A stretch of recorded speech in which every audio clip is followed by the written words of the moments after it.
Oke, jadi kita hari ini mulai saja rapatnya. Klien ini menawarkan fee yang cukup besar, tapi sebelum kita terlalu excited, kita harus menilai integritas manajemen terlebih dahulu. Reputasi mereka di industri bagaimana? Ya betul Yuda, fee besar bukan jaminan perikatan yang baik. Risiko perikatan harus kita pertimbangkan sejak awal. Kita tidak mau terlibat dengan klien yang bisa merusak reputasi rumah kita. Dari informasi awal yang saya kumpulkan, industri mereka memang cukup berisiko. Ada beberapa fraud di industri serupa tahun lalu. Kita harus ekstra hati-hati dalam mengevaluasi pengendalian internal mereka. Saya ada pertanyaan, kalau misal ada hubungan afiliasi atau kalau independensi kita bisa tanggung, apakah perikatan ini sebaiknya langsung ditolak? Pertanyaan bagus Iki, itulah pentingnya tahap penerimaan perikatan. Keputusan kita di sini akan menentukan kualitas seluruh proses audit. Jika dari awal sudah ada red flag, lebih baik kita mundur daripada mempertaruhkan integritas kita. Baik, mari kita lakukan due diligence menyeluruh. Eki, tolong cek background check manajemen. Nabila, analisis risiko industri lebih dalam. Kita review lagi minggu depan sebelum membuat keputusan final. Oke.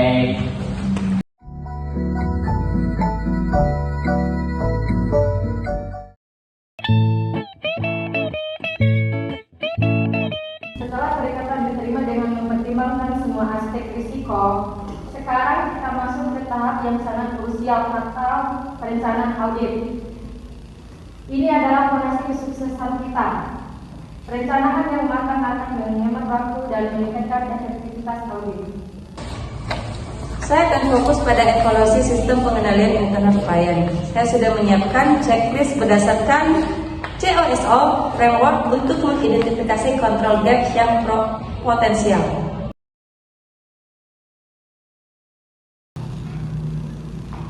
Saya sudah melakukan preliminary risk assessment. Dari analisis saya, ada 3 area beresiko tinggi. Yang pertama, revenue, inventory, dan related party transaction. Kita perlu mengalokasikan lebih banyak resource di area ini.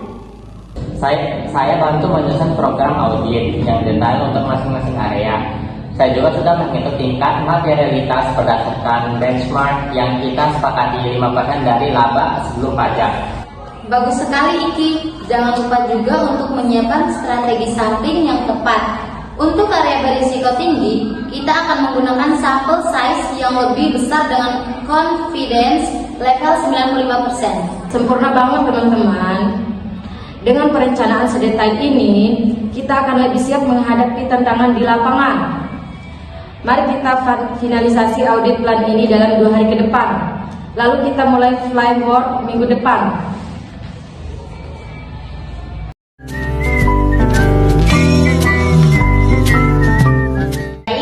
Saya sudah membaca draft audit findings dari tim mengenai temuan pengakuan pendapatan. Seperti biasanya kita bicarakan lagi ya, angkanya sebenarnya tidak terlalu besar, hanya sekitar 2% dari total pendapatan.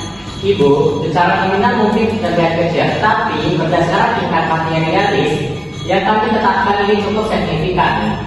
Dampaknya bisa mempengaruhi keputusan stakeholder di tim kami. Anda tahu, kami sudah bekerjasama dengan beberapa KAP besar sebelumnya. Mereka lebih fleksibel dalam menanam hal-hal seperti ini. Lagi pula itu bisa mempengaruhi harga saham kami. Ibu Alia, saya memahami kekhawatiran Ibu. Namun, kami harus berpegangan pada standar audit dan kode etik profesi. Integrasi dan independensi kami tidak bisa dikompromikan. Temuan ini berdasarkan bukti yang kami kumpulkan sesuai produksi audit. Baiklah, saya harap tim ini mempertimbangkan kembali kalau sudah kerja sama kita ke depannya. Bisa mempertimbangkan plan dan bukan hanya itu reputasi, nanti ini industri ini juga bisa berpengaruh.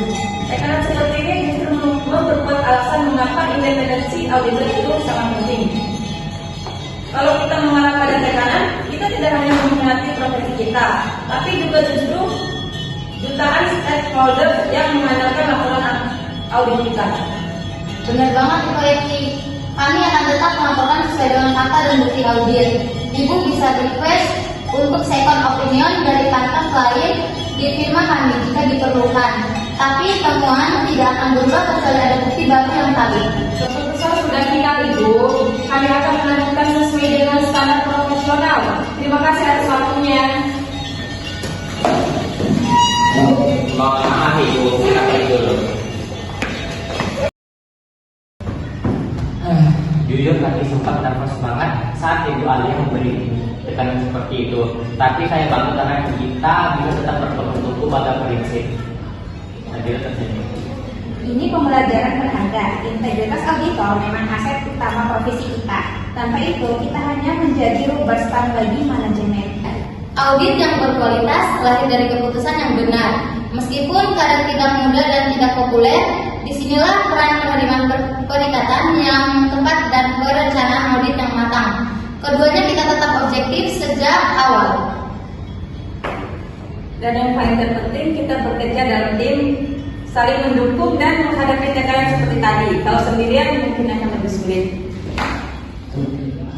Saya bangga dengan kalian semua. Hari ini kalian membuktikan bahwa kalian bukan hanya auditor yang kompeten secara teknis, tapi juga memiliki karakter yang kuat.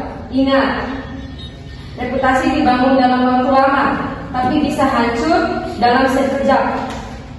Keputusan yang kita ambil hari ini adalah investasi